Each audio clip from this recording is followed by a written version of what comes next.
So here we're going to play this, and I like what he says right here. As small as hoarfrost on the ground. So now we know, and the next one in 15 says, and when the children of Israel saw it, they said to each other, to one another, it is manna, for they did not know what it was. In Hebrew, manna simply means, what is it? I mean, they tried this stuff and said, God, what is this stuff? You know? So what is it? They don't know. Well, what is it in Hebrew is manna. So they call it manna. Well, what is manna? The manna from heaven was a small round thing, and it says when the dew that was on the ground, of course when the sun comes up, it evaporates, and behold, upon the face of the wilderness there lay a small round thing. Manna, meaning Hebrew, what is it? And it's 7 characteristics from the old ancient world. Small, round, wafer-like, sweet, could be hard, can be melted, and it was obviously from heaven. Because when you ate the manna, you could talk to God. Well, now we found out manna was a small round thing, mushrooms.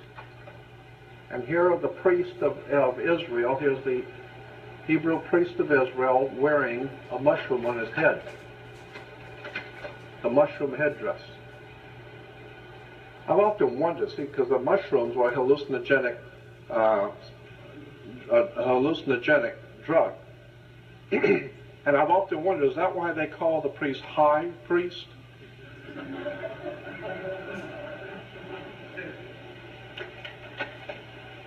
The sacred mushroom, the key to the door of eternity, the search for the sacred plant of the ancients, used to send the mind to another world and into the future.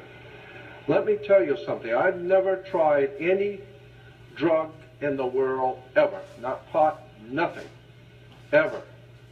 However, I am not so stupid as to not be well informed about the potentials for the mushroom. The magic mushroom, from all indication, is a sincerely important discovery that was made in the ancient and prehistoric world. This stuff works.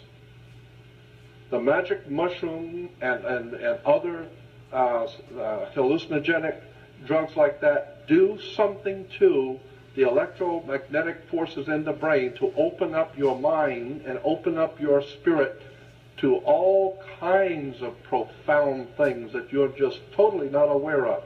So, while this is a hallucinogenic drug, nonetheless, this is a very important stuff here. Magic mushrooms are not to be laughed at. It is not a light thing. This stuff is very serious stuff.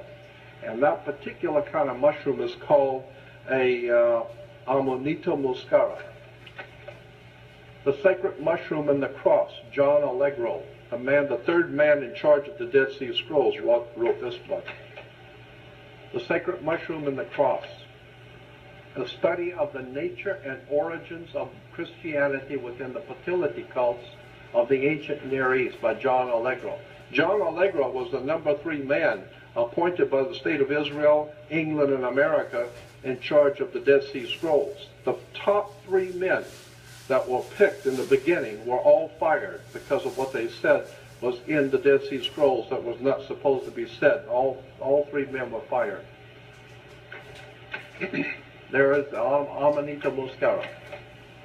Here in the catacombs of Rome, under the Vatican, you will find paintings in the old catacombs of Amanita muscaria being the sacred tree of knowledge of good and evil. Well, the whole concept is if you take the mushroom, it opens up your mind to all kinds of off-the-wall things. And of course, you can talk to God.